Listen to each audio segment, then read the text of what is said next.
Sobre fundo branco com bordas nas cores amarelo, verde, azul e laranja, no topo em letras pretas, Ministério da Cultura apresenta Arte 1 Educativo. Ao centro, em letras laranja com contorno preto, conhecer novos artistas, Priscila Leonel. Abaixo, Mantenedor, Lei de Incentivo à Cultura, Lei Rouanet e Unisis. Realização, Instituto Arte 1 de Cultura e Ministério da Cultura, Governo Federal, Brasil, União e Reconstrução.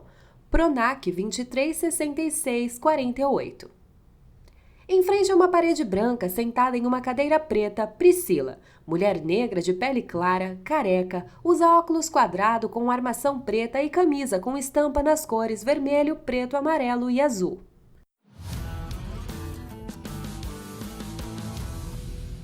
Oi, eu sou artista, tenho um ateliê aqui em Bauru, onde eu produzo minhas peças. Como artista visual, atuo principalmente com argila, na construção de pequenos seres, bonecas de cerâmica. Meu ateliê se chama Sexta-feira, um nome artístico que eu usei durante um tempo no começo da carreira. Realizo também videoartes, performances artísticas e ritualísticas com o barro. Já participei de exposições por todo o Brasil, tanto coletivas como individuais, em espaços como a Casa de Vidro Lina Bobardi, na Pinacoteca de São Bernardo. Sou pesquisadora das relações entre cerâmica e identidade negra. A minha tese de doutorado discute ancestralidade negra na cerâmica contemporânea. Atuo também como professora de cerâmica no curso de Artes Visuais da Unesp de Bauru. A cerâmica nasceu quando o homem começou a utilizar-se do barro endurecido pelo fogo, sendo o fogo um ponto-chave aqui. A descoberta dessa tecnologia possibilitou facilitar muitos trabalhos. Desse processo de descoberta do endurecimento da argila, multiplicou-se a possibilidade de construção de peças para uso no cotidiano. As primeiras cerâmicas que se tem notícia são da pré-história, vasos de barro sem asa que tinham cor da argila natural ou eram enegrecidas pelos óxidos. A Vênus de Willendorf é uma das Foto da esculturas escultura Vênus de Willendorf, com formas arredondadas e exageradas, especialmente nos seios, abdômen e quadris. A cabeça é coberta por um padrão geométrico ondular. Isso segundo a história da arte ocidental, pois a peça de cerâmica feita na África, datada como a mais antiga, foi encontrada na Nigéria, no vilarejo de Nok, e data de 500 anos antes de Cristo. Venham de coração aberto para mergulhar em si, na nossa identidade, nas nossas histórias e trazendo tudo isso para a produção da cerâmica. A argila é uma amiga, mas ela tem muitos segredos, tanto que Lévi-Strauss escreve Foto da capa do livro Auleira Ciumenta, de Claude Lévi-Strauss. Abaixo do título há uma ilustração de macacos presos em galhos de árvores. A dica é que você não desista. Tente várias vezes, devagar, colocando as técnicas em prática. Tenha certeza que vai dar certo. Fazer uma peça de cerâmica é uma forma de fazer coisas com as mãos, de relacionar com a vida, experiências, memórias, identidade em algo que vamos usar na nossa casa. É muito edificante usar um objeto construído pelas nossas próprias mãos. Construir algo que ganha corpo no mundo, no qual podemos falar da nossa identidade. A cerâmica entrou na minha vida sem pedir licença. Quando eu vi, eu já não conseguia mais sair do ateliê da faculdade. Estava apaixonada, tanto pelas esculturas como por qualquer peça feita de cerâmica. Seus acabamentos, os tipos de queima. Eu conheci a cerâmica durante a minha segunda graduação. Eu já era adulta, mas em 2015, quando a minha avó faleceu, eu fui para a Bahia visitar a cidade onde ela nasceu. E lá me levaram no sítio de uma tia. E para minha surpresa, havia argila nas terras do sítio. Eu passei uma tarde toda lá, experimentando daquela materialidade. Em uma foto colorida em cima de um rádio antigo, uma escultura de uma menina com vestido e sapatilhas azuis. Sobre fundo branco, uma escultura de um rosto feminino em argila. Comprar argila ensacada lá na Sobre fundo faculdade. branco, uma escultura em argila de um menino com a cabeça inclinada e braços cruzados. Minha ancestralidade. Saber que a argila, de uma escultura em argila já escura de uma pessoa sentada com os braços erguidos e pernas flexionadas. A cerâmica produzida no Brasil possui muitas influências. Tivemos uma produção de santos feitas com barro que utilizavam técnicas trazidas pelos portugueses. Também vem deles a predileção pelos azulejos. Foto de um mural com azulejos brancos com ilustrações azuis formando a entrada de um grande castelo. Essa técnica chega ao Brasil pela mão dos portugueses. Havia, no começo da colonização, quando algumas famílias mudam para cá, a importação de utilitários trazidos pela Companhia das Índias. Foto de 2 pratos de cerâmica brancos com flores coloridas. Produzidas lá na China. Também no Brasil temos uma produção de cerâmica indígena foto de um vaso de cerâmica com inscrições geométricas triangulares pretas. Nas diversas etnias que desenvolveram técnicas e acabamentos muito diferentes. Há pesquisas que mostram que os indígenas brasileiros tiveram muito contato com outros povos da América Latina. E por isso nossa cerâmica também tem influência desses outros grupos e outras culturas. Num segundo momento, temos a vinda dos africanos escravizados para o Brasil. E eles trazem o seu jeito de fazer cerâmica, que se mescla ao nosso. E mais recentemente tivemos uma segunda imigração japonesa na década de 70, que trouxe muitos ceramistas ao Brasil. O que os livros de história da arte falam muito pouco é sobre a cerâmica negra no Brasil. Vieram muitos povos da África que faziam cerâmica em seu território e aqui produziram também. Assim, temos também uma cerâmica produzida pelos escravizados em utilitários que usavam nas senzalas. Há uma produção de cerâmica crioula feita pelos povos negros já nascidos no Brasil e que também trazem nas suas peças uma estética que já dialoga com seu novo território, assim como as culturas encontradas aqui. Hoje temos 2 vertentes de arte negra, a chamada arte popular, Priscila faz aspas de uma com os cerâmica dedos. que é feita pelos interiores do Brasil, e uma outra cerâmica contemporânea afro-brasileira, discutindo questões raciais e de identidade. Vale a pena citar algumas artistas: Rosana Paulino, Elizabeth Ramos, Mariana Araújo, Lira Marques, Gabriela Marinho, Lídia Lisboa e Monique Mar. Sobre fundo azul e letras brancas, atividade. Priscila está atrás de uma mesa. Sobre a mesa há materiais. Bora produzir? O que a gente vai precisar? Aqui estão os nossos materiais. A gente vai precisar de um pacote de argila. Esse pacote que eu tenho em mãos, ele tem 1 kg de argila. Essa é uma argila terracota. A gente vai precisar de saquinhos, que é para cobrir a peça ao final. E aqui algumas ferramentas. Essas ferramentas se chamam estecas. Temos de vários tipos. E aí cada um vai escolhendo, dependendo do momento da produção, qual que se adequa mais, qual que você gosta mais. Eu vou mostrando para vocês. Aqui. Eu deixei aqui do lado também um paninho. A gente vai precisar de um paninho como apoio, tá bom? Vamos lá? Bom, esse tanto de argila a gente vai dividir. Priscila pega um pedaço de argila e o divide ao meio. E vou trabalhar com uma outra parte. Você deixa na sua mão um tanto que cabe na sua mão. A gente vai fazer uma bolinha. Amassa a argila, transformando-a em uma bola. Uma bolinha que caiba na sua mão, tá bom?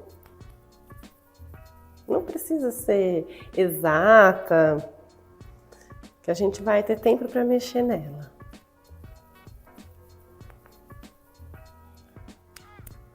Ela joga a bola de uma mão para a outra. Pronto, tá aqui. Então eu vou ensinar para vocês uma técnica chamada belisco, para começar, tá bom?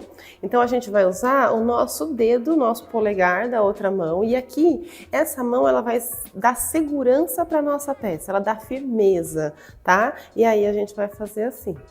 A gente começa a abrir o pote. Priscila pressiona o polegar na massa de argila. Aí, os nossos dedos que estão aqui atrás, eles seguram a peça, eles dão firmeza para você não empurrar e o seu dedo não sair do outro lado, tá bom? Então vai devagarzinho. Ó, você pode mexer um pouquinho essa bola na sua mão e vai abrindo. O que é importante? Quanto que você precisa abrir? O tanto de um dedo. A parede do nosso pote vai ficar com a espessura de um dedo mais ou menos. Pode usar a medida do seu dedo mesmo, que vai dar certo, viu? Tem as variações de tamanho de dedo, mas vai dar tudo certo. E lá no fundo da peça a mesma coisa. A peça inteira tem que ter a espessura de um dedo, tá bom? Vamos lá. Ela pressiona o polegar dentro da cavidade da bola de argila.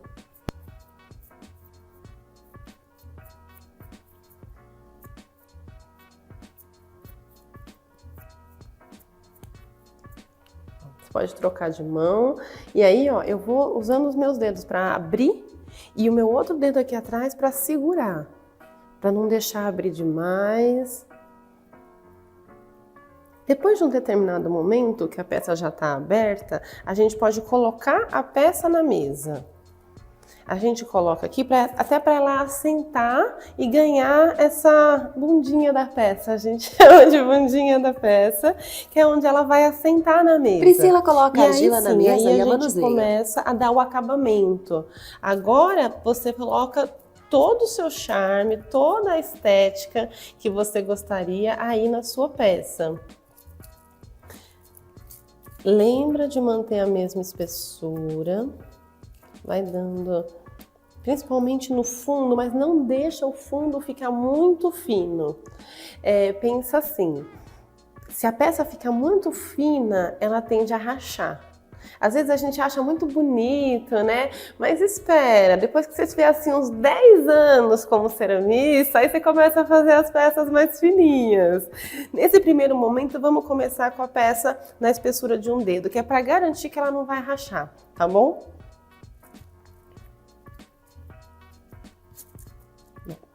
Depois desse primeiro momento, a gente vai usar uma ferramenta que é essa aqui, que ela é como um garfo, ela tem essas pontinhas para cima e a gente vai usar, pode deixar ela aí do lado que a gente vai precisar dela. E a gente vai pegar um pouco dessa argila que tinha ficado aqui do lado reservada. Eu faço nessa argila, mais ou menos como um formato de amendoinzinho, assim, porque agora, tenta não afinar muito, a gente vai colocar na mesa para a gente fazer um acordelado. O acordelado é uma das técnicas mais antigas de cerâmica que as mulheres indígenas usam. Em todos os continentes a gente encontra as peças feitas com acordelado. E a gente vai fazer o seguinte, eu vou tirar minha peça aqui da frente para vocês poderem ver bem. E a gente vai deixar os nossos dedos juntinhos e a gente só vai chegar até aqui, onde tem o dedo. Não deixa chegar no gordinho da mão, porque senão ele amassa o acordelado, tá bom? Então esse é o grande segredo, é usar essa partezinha aqui dos dedos e a gente vai girando. Priscila gira a massa que está em forma de do rolo. meio para a ponta, tá bom? A massa se transforma em um rolo mais fino e comprido. Lembra de deixar o seu acordelado mais ou menos da espessura de um dedo também, porque ele já vai ficar pronto da espessura do seu pote. Priscila gira a massa de dentro para fora. Pronto, mais ou menos assim. Ela ergue a massa. E aí, logo depois que você faz, você já vem para cá, passa o garfo na ponta. Priscila passa o garfo na superfície da cavidade do pote. Todo. E a gente vai passar também no acordelado. Isso é para garantir que uma peça realmente vai entrar na outra, ó. E aí eu venho colocando de fora a fora.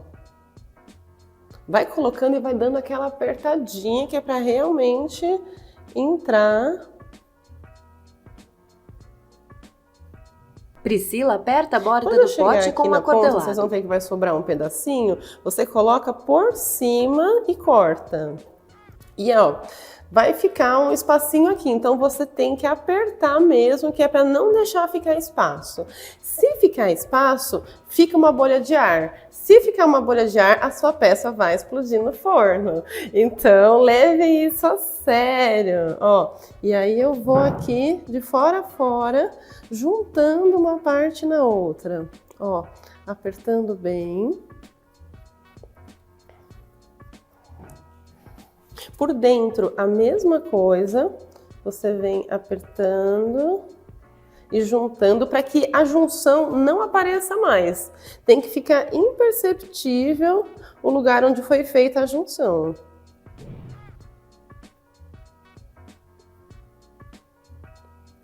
Com delicadeza. Priscila aperta que é a para não borda do afundar pote. muito, não apertar, não deixar nenhuma parte muito fina. O que acontece? Se uma parte da sua peça ficar muito fina, na hora que ela começa a secar, ela começa a repuxar e aí faz uma rachadura. Então a gente tem que tomar esse cuidado. Eu vou fazer mais um acordelado, que é para nossa peça ficar um pouquinho maior. Mais um. Eu vou colocar ele agora um pouquinho mais na ponta, que é para o meu pote ficar um pouco mais aberto. Se você quiser que seu pote fique um pouco mais fechado, você pode colocar ele um pouquinho mais na parte de dentro. Ela passa o garfo na borda do pote. Ela coloca o pote sobre a mesa e passa o garfo no acordelado. Ela pressiona o acordelado ao redor da borda do pote.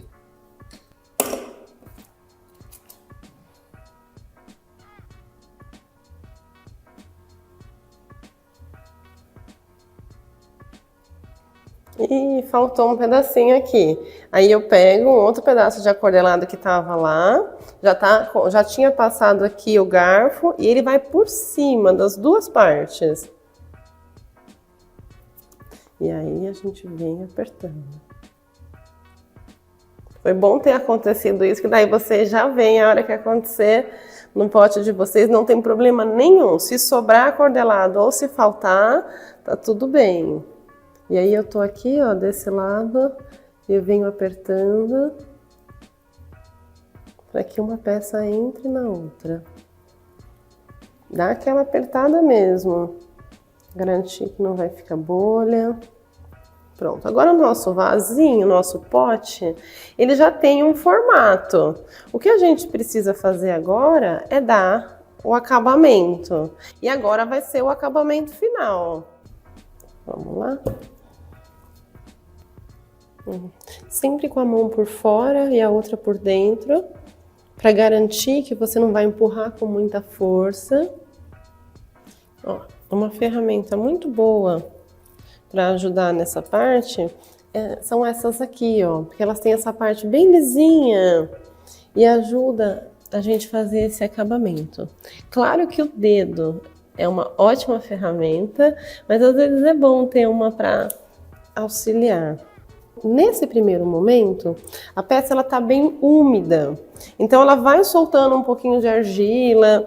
Então eu diria para vocês, faz um belo acabamento agora, deixa a peça secar por mais ou menos uma semana e aí depois você pode voltar e fazer mais um acabamento final. Usando essa mesma ferramenta você vem, mas aí já não sai tanta argila, ela já tá um pouco mais firme, que é o que a gente chama de ponto de couro. O ponto de couro é quando a gente consegue apertar a peça e ela não se mexe mais. Então, se eu apertar assim agora, ó, ela afunda. E no ponto de couro, se eu aperto, ela não afunda mais. Ela ainda vai estar úmida, ela ainda vai estar gelada. Você ainda consegue polir, fazer um acabamento aqui, dar uma alisada, mas ela não mexe mais, ela não perde mais a forma. Ela já tá com a forma.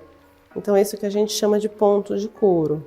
Se você precisar apoiar a sua peça, por exemplo, eu quero colocar minha peça meio de lado para poder arrumar. Eu coloco o tecido embaixo, eu faço uma caminha. É como se nossa peça fosse um bebê. Então ela precisa de um cuidado, uma delicadeza, para ela não, se você colocar ela de lado assim na mesa dura, ela vai machucar. Então a gente sempre faz uma caminha para ela. Pode ser uma esponjinha seca ou um paninho assim dobrado. Tem gente que tem sacolinhas de plástico, tá sem um paninho aí na mão, umas sacolinhas dobradinhas também, fica bem fofinho. A peça não precisa ser bem lisinha, aí vai depender do acabamento, da estética que cada um gosta. E vocês podem fazer também desenhos, marcações. Eu trouxe aqui essa outra ferramenta que é uma ponta seca e você pode fazer uma decoração no seu pote. Por exemplo, vou apoiar ele aqui. Tem gente que gosta de trazer alguns símbolos. Eu vou fazer aqui algumas imagens, só para vocês terem uma ideia. Então a gente vai afundando na peça, criando imagens. A gente chama de incisão. É um tipo de decoração por incisão. Então aqui eu fiz uma pequena decoração. As incisões de Priscila são triangulares por todo o pote. Aqui não ficou muito bom. Nossa, levantou um pouquinho de argila. Aí você vem tirando, vem fazendo o acabamento com calma. E agora é só ter paciência. A minha peça está pronta. E quando a minha peça vai secar, ela coloca a peça sobre a mesa e tateia com as pontas dos dedos. O que pode acontecer? Da peça querer cair. A hora que ela está muito molhada e mole, ela pode querer despencar enquanto ela está secando depois.